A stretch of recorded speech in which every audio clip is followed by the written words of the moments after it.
project. For those of you that are joining us for the first time, this project is about investigating the feasibility of extending Addison Avenue from its current location down south to Waldrick Road. The extension would help to establish the general boundary between the existing neighborhood and the upcoming higher density developments along the Yonge Street Rapid Transit Corridor. The presentation tonight will provide a refresher on what was presented at the last PIC, the Addison Street extension options, as well as the preferred alignment option. Just want to note that Councillor Silovitz sends her regrets as she's unable to attend this meeting. And probably be helpful for us to do a quick round of introductions. I'm Hubert, Manager of Transportation and Traffic at the City of Richmond Hill. And on the city side, we also have Dan, our Director of IPDE, and Attila is the Project Manager for this project. And with that, I'll pass it over to Stefan from Arcadis. Thank you, Hubert. Welcome, everybody, to today's Public Information Center. I'm Stefan Siriani. I'm the Consultant Deputy Project Manager with Arcadis for this project. With me today as well, who will be joining in the to help facilitate questions during the Q&A period is the Consultant Project Manager, Margaret Parkhill, as well as my colleague, Somi Nim, from our team to help take notes and facilitate that session as well. So if we're ready to begin, I'll just open up with a brief land acknowledgement. And also thank everybody again for attending today's meeting. Your input into this process is extremely valuable and much appreciated. So yeah, I'll just begin with land acknowledgement that we are gathering on lands that have been home to First Nations peoples from time immemorial. We acknowledge that what we now call Richmond Hill is on the treaty lands in the territory of the Mississaugas of the Credit First Nation and the Mississauga and Chippewa Nations of the Williams Treaty. We also recognize that we are part of the traditional territories of the Haudenosaunee and Huron-Wendat. We would also like to acknowledge all First Nation, Inuit, and Métis peoples from across North America, also known as Turtle Island, who now reside in Richmond Hill. We are committed to rebuilding constructive and cooperative relationships. Okay, so just a brief overview of today's agenda and the purpose of today's PIC. So we'll begin with a bit of a study recap for those that were or were not in attendance at Public Information Center number 1 in the fall. We'll give a brief overview of the outcomes from that event. Followed by that, we'll get into the evaluation of the alignment alternatives that were developed for the Addison Street extension.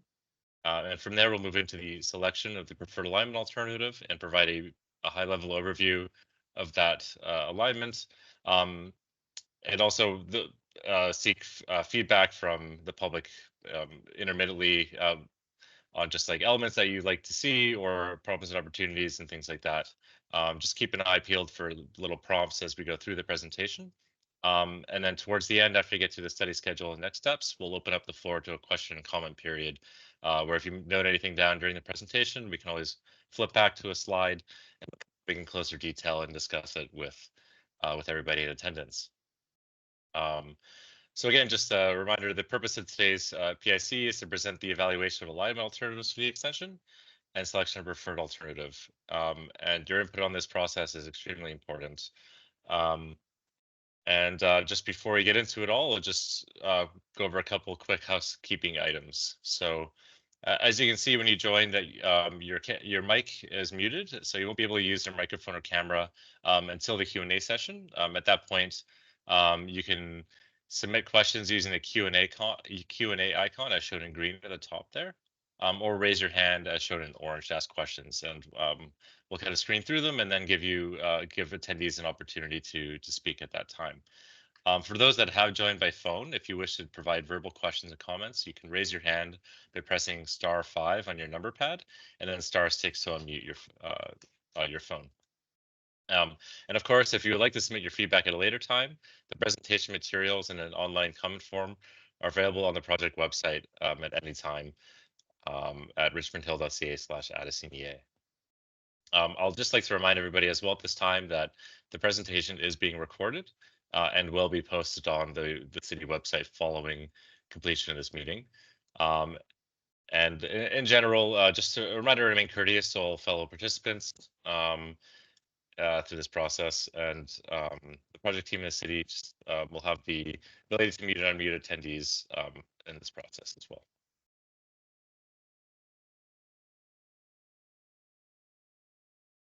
Okay. So a brief study overview as a reminder. For those that are familiar or unfamiliar with the area, as you can see on the right here, we have two different limits. This MCEA, the Municipal Class Environmental Assessment Study Area, is kind of that larger area bounded by Kersey Avenue to the west, Yonge Street to the east, and then Harding Boulevard and Wellswick Boulevard Road to the north and south, respectively. So within that, though, is our transportation study area limits, and this is really the key area that we'll be focusing on in today's event, where the alignment alternatives for this future Addison Street extension were developed, and where the future extension of Addison Street will be implemented.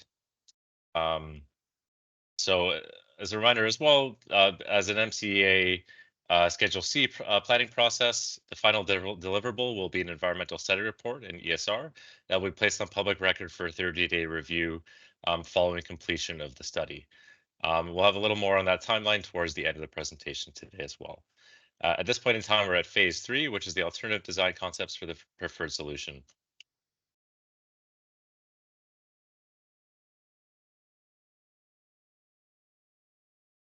So the study vision and purpose. So the extension of the Addison Street south to Wellswick Road was first proposed in the city's official plan, which identified a need for a parallel road to Yonge Street. It's intended to improve local road network and connectivity, while also establishing the boundaries between development on Yonge Street and existing residential communities to the west, while also adding new transportation capacity, access opportunities, as well as active transportation facilities for all road users. By the end of the study, we'll have selected a preferred alignment and cross-section for the Addison Street extension, and also prepared a preliminary design of the preferred alternative. I'll also add here that the study will also consider the Yonge and 16th MTSA, or Major Transit Service Area, immediately to the south of the study area. And the province's growth plan identifies this as areas that are generally within 500 to 800 meter radius of a transit station, or about a 10-minute walk. So these areas are intended to be developed as mixed-use transit supportive communities that provide access to local amenities, jobs, and housing that meet the daily needs of residents, and future development, and will support future development around higher order transit stations, such as BRT, GO Rail, and the subway. So the development that's happening along Yonge Street in this area all fits into that growth plan.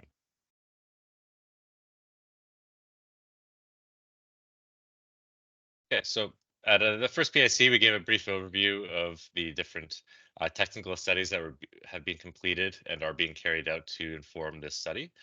So these include an inventory of the socioeconomic environment, so existing and future land uses, community needs, as well as property and access requirements, as well as the cultural environment, so review of cultural and built heritage features, as well as a stage 1 archaeological assessment. In addition to that, we've also reviewed the natural environment, so existing policy areas, as well as a tree inventory and air quality review that will be conducted as part of the preliminary design phase. Through this process, we're also in close consultation with the TRCA, and they're a key stakeholder process as well to help us develop our alternative designs. In addition to all these, we've also conducted a traffic and transportation analysis to assess the existing and future travel forecasts for the area, both for the developments as well as the future Addison Street alignment. Okay, so at PIC1, we presented just the kind of the general overview of the transportation study area and the problems, opportunities, and the goals of that. So as you can see in the graphic to the left, the general aim of the study is to connect points A and B with a new parallel road to Yonge Street. And as it stands, there's extensive new and approved and planned development along the Yonge corridor, just to the east of those arrows. And the existing local road network does not provide adequate capacity or access to meet these growth needs. So through this study, by connecting A and B, there's the opportunity to establish the limits of this intensification, while also creating a finer grid network to improve capacity and access, and also provide equitable access through the provision of transit and active transportation facilities. I'll just remind everybody at this point as well, the little prompt in the corner here, you can see um, what are your thoughts? And these are kind of just some things to keep discussion open as we go through the panels. If there's any other problems or opportunities you'd like to see adjusted to this study, you'll see these prompts kind of shift as we go through. And just keep these in mind for the Q&A session at the end to help kind of spur discussion. Okay, so at PIC1, we presented the development and evaluation of cross-section alternatives. And through that evaluation, we zeroed in on the city standard for urban collector roads as they preferred. So as you can see here, the primary typical cross-section will utilize a 20-meter right-of-way and consist of in-boulevard cycle tracks on both sides of the road, as well as plantings on both sides of the roadway, with a travel lane for vehicles in each direction. The alternate typical cross-section, as you can see here, would utilize much of the same elements, but include lay-by parking on one side wherever that may be deemed necessary in lieu of plantings on that side. And at the bottom here, you can see existing Addison Street as well as that inset image um, to see what the current layout is like. And again, that prompt there in the corner, some things that the team is very interested in hearing from the public at this stage as well is where you'd like to see additional plantings or lay-by parking opportunities along the extension. Keeping in mind, access to amenities, development, residential areas and schools, as well as opportunities for placemaking spaces as well.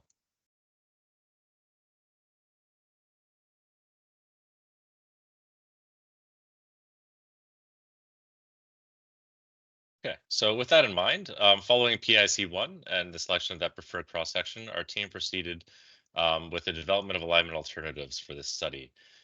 So this next slide here shows that in addition to the do nothing alternative, alternative one, we've developed 4 alignment alternatives for consideration through this study.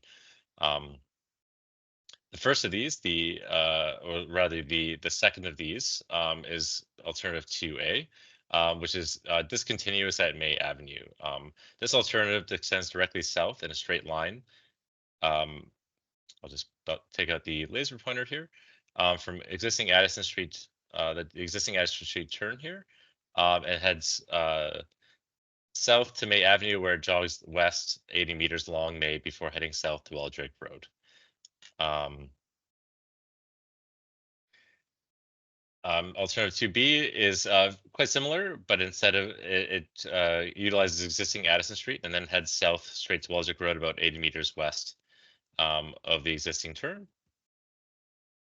Alternative 3 and 4 are continuous alignments that both begin from the existing Addison Street turn and then head south. Alternative 3, the difference is that it's skewed between May and Younghurst, whereas alternative 4 uses a gentler S-curve between those sections. And I will note as well, the do nothing alternative is where no municipal roadway or improvements to the local road network and accesses would be undertaken. This would maintain the status quo and wouldn't involve any major intersection improvements or active transportation facilities either. The road would be constructed kind of piecemeal by development in that process. Okay. So with these alternatives in mind, we proceeded using the information that we gathered from the first phase of the study to evaluate them based on the following criteria. So transportation being the first of these. So things like geometry, network compatibility, traffic operations, and active transportation. Following that, we also looked at the socioeconomic environment. So things like land use planning objectives, residential property and access, integrated land use support, and noise and air quality. As well as I mentioned before, the natural environment, so things like impacts to watercourses and terrestrial habitats and trees, cultural heritage, so impacts on existing or archaeological resources in the area, as well as implementation. And this includes things like impacts to existing utilities, future utility considerations, as well as cost and constructability of the alternatives. Some key considerations throughout this process included improving connectivity through the community, establishing the limits for intensification boundaries, supporting these land use objectives, minimizing property impacts, and opportunities to expand the active transportation network. And we'll see a little more detail on these as we delve into the selection of preferred. So using this information, we conducted an evaluation of the alignment alternatives. So what we see here is a summary of the different factor groups. On publishing of the ESR towards the end of the study, the more detailed version will become available to the public for review. But just for the sake of presentation purposes, to kind of boil it down to some of the key areas, as you can see here, we've looked at kind of ranking system between less preferred and more preferred for the various ones. I'll just go over the kind of the key points for each of them. So with the do nothing alternative, this is the least preferred approach, mainly because there's no opportunities to improve the local road network or AT network, and it does not support growth or intensification in the area. So with that, the traffic problems would be continuing to worsen, and there wouldn't be alternative access or transportation options for the community. Alternative 2A, the discontinuous MA Avenue. This is a more preferred option as well. It has the fewest impacts of private property, while also providing that delineation between the communities to the west and intensification and development to the east. While also minimizing impacts to natural environments and being generally a little more implementable than the other one, than the alternative 2B. However, with this alternative, because of the jog in the network, it doesn't introduce potential conflicts between vehicles and vulnerable road users with additional crossings. Also, with improvements along May Avenue required, it would require some costly utility relocations as well, versus construction of a new roadway where existing roadways would not be impacted. So alternative to B, similar to A, would have the same kind of utility impacts and potential increases in conflicts between vehicles and vulnerable road users. However, it would also not provide direct access to future developments north of May Avenue. And it would also have the greatest impact on private properties because it's not utilizing existing development sites quite as much as alternative 2A would. So moving on to alternative 3, the skewed but continuous alignment. So because it is continuous, this makes it safer for pedestrians and cyclists with only some potential impact for some potential for traffic infiltration from this.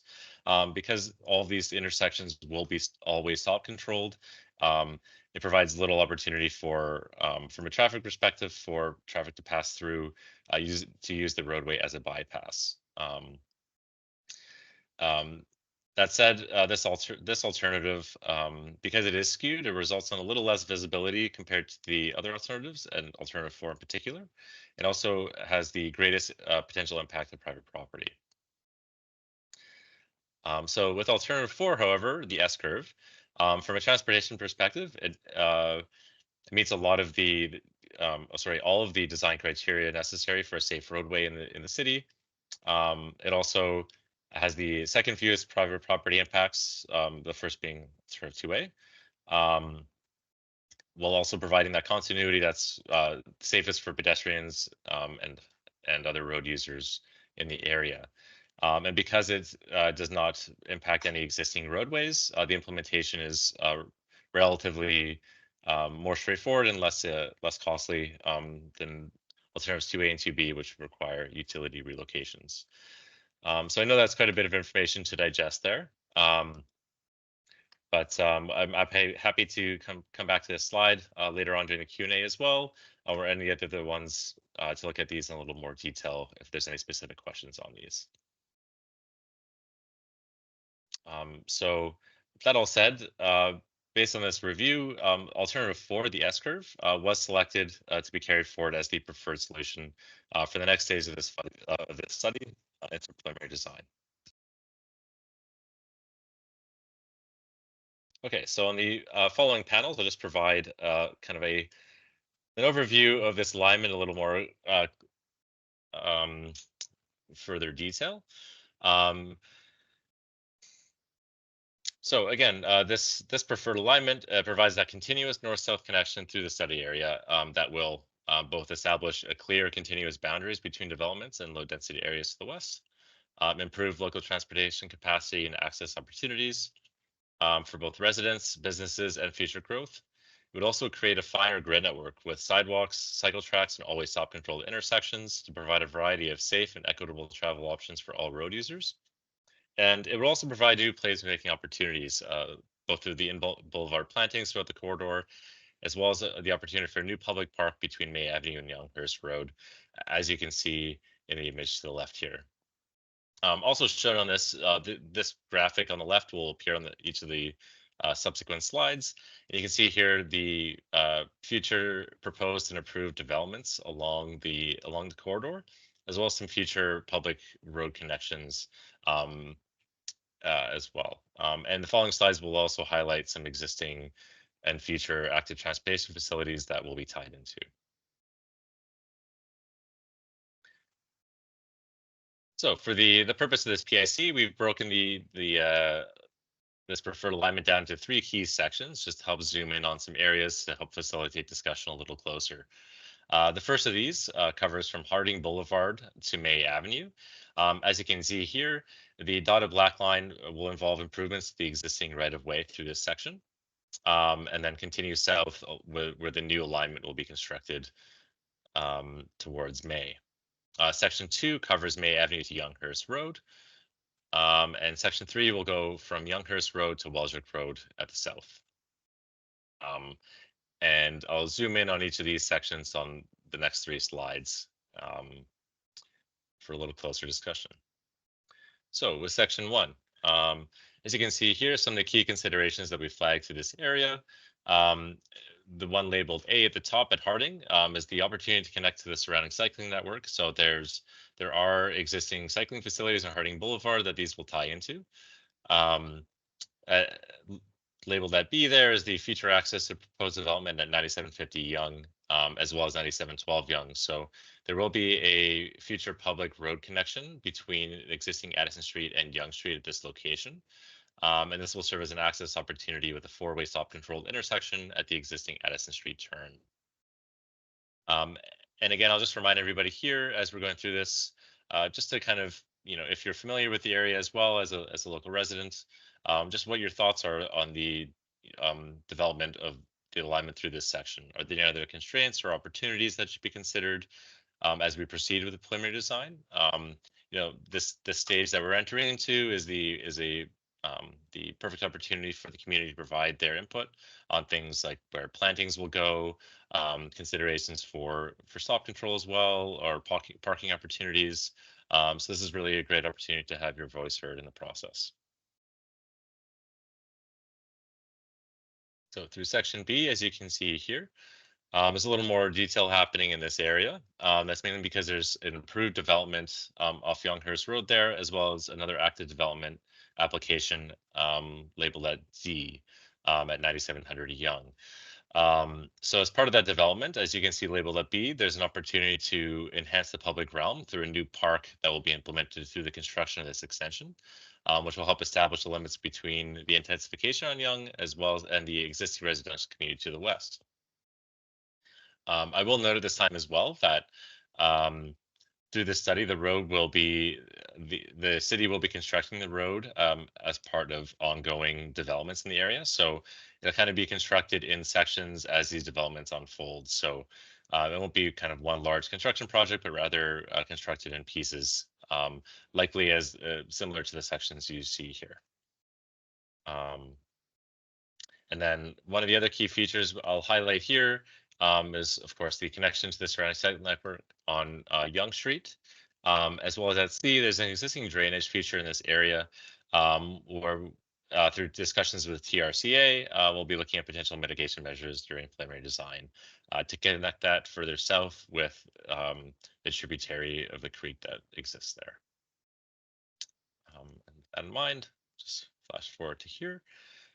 So as I mentioned at A here, just south of Younghurst Road, is the tributary Patterson Creek. So measures to kind of connect those that drainage feature to this area will be considered as we develop the design. Also, as part of this is the future extension of Sorrento Drive at B. So there'll be an east-west connection to that roadway there. And that will be help to serve the future development, proposed development at 2030 Welsrick Road labeled at C. And of course, at D there to the south, there are some planned cycling facilities on Waldrick Road, and this study provides an excellent opportunity to tie into those facilities and create a broader, more connected active transportation network.